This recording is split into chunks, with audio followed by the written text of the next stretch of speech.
We have breaking news as the New York Knicks have made a surprising decision with their team going into training camp, as there has been a lot of noise surrounding all the signings that the New York Knicks have gone out there and made, and now we have another update on this situation as this September stays absolutely crazy for Knicks fans, as Leon Rose has not slowed down with all the deals that he's making for the Knicks in order to bring in together what's going to be one of the most talented training camps in history right now, as it's going to be very competitive to see who gets roster spots. We now have another update regarding the Knicks that we're going to jump right into. But real quick, guys, if you are part of that 57% that's not subscribed to Knicks Digest, make sure to subscribe for daily New York Knicks updates. We're in the middle of September, media days a week away.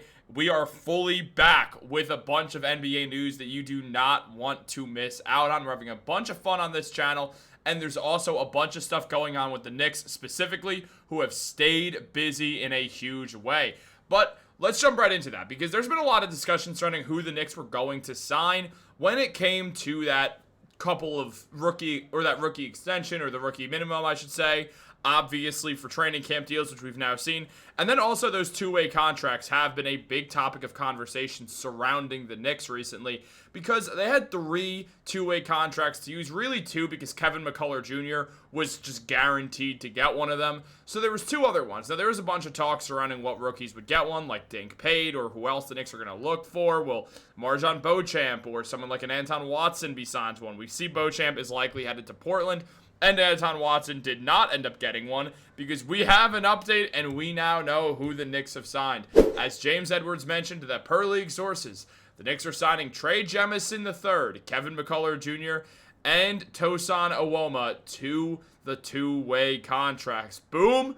There it is, all 3 at once. The New York Knicks show up and make a huge statement by signing 3 guys who are all very, very different. Now, we're going to talk about Jemison first, because he's probably the most recognizable name to just NBA fans more than anyone else. Now, Jemison's bounced around the NBA a little bit, and last season he was between a couple of teams, including the New Orleans Pelicans and the Los Angeles Lakers. He's got 2 years of NBA experience across 4 teams.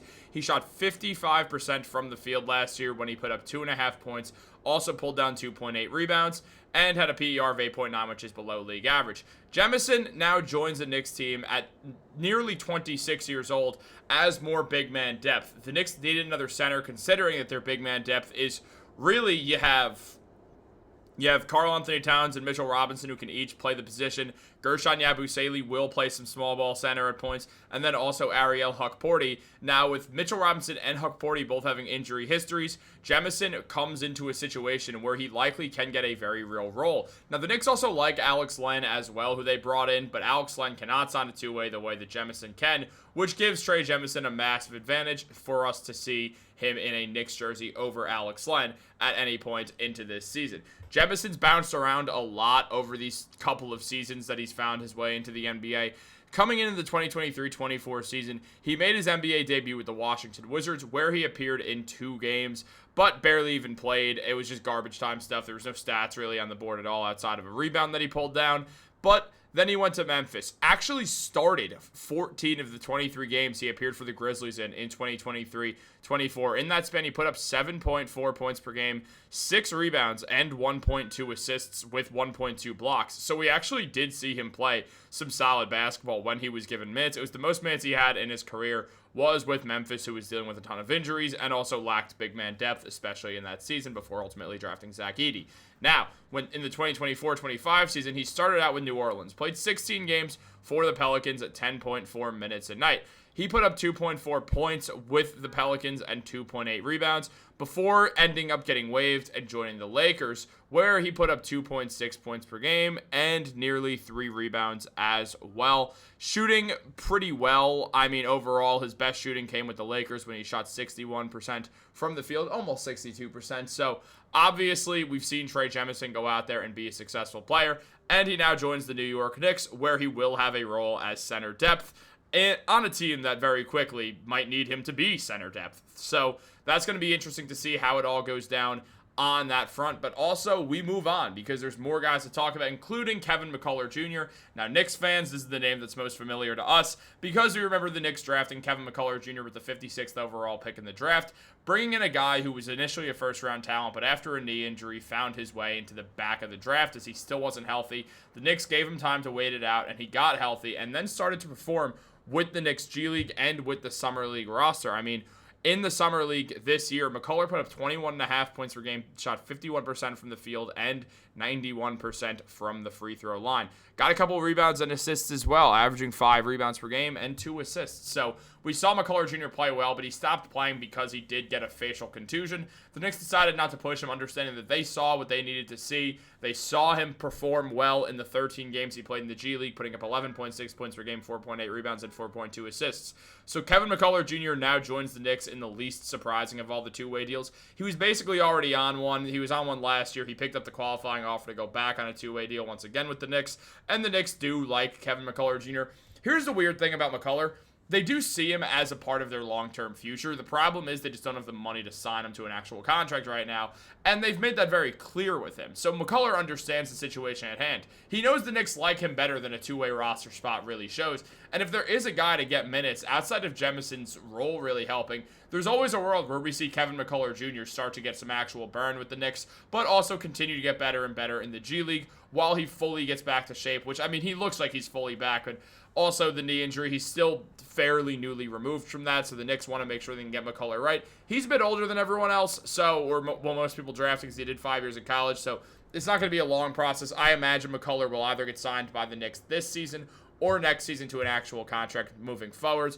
But then we also have to talk about Tosan Evbuomwan. Now, Evbuomwan was with the Brooklyn Nets. I did a video talking about how I wanted the Knicks to sign him. Then I did a video on how the Knicks did sign him. And look, Evbuomwan now joins the Knicks on a two-way contract. So basically, he had a few different chances here where maybe he could have made the lineup or the roster, but he probably knew. His agent probably told him to. It's like your best chance to take a two-way with the Knicks.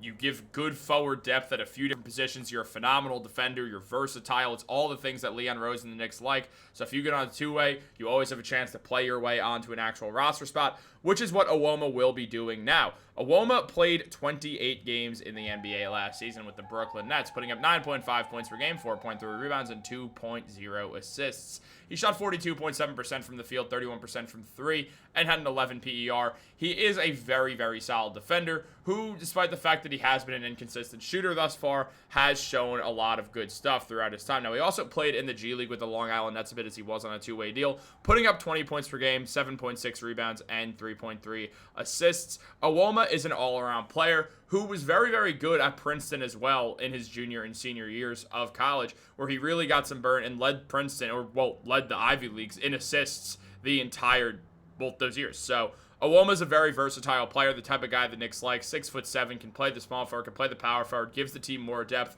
with a guy who's a little bit more NBA ready than Pacome Dadier. With all this underway, there's also one thing we have to mention. That means that Dink Pate did not end up getting a two-way contract, meaning that when he's ultimately waived off the Exhibit 10, unless he could steal that from Mohamed Diawara, we're likely going to see Dink Pate just on the Knicks G League roster, and that means he could be taken away. Another team could sign him, and that definitely does worry me. I wanted to see Dink Pate on a two-way deal, and the fact that he's not and that the Knicks no longer control him is something that I'm genuinely concerned about going forwards. I really, really do wonder if the Knicks don't see the same thing a lot of fans do in Dink Pate. It's curious. We are going to see what happens with that as time goes on as well. But until then, we're just going to have to keep on keeping on when it comes down to everything surrounding the New York Knicks.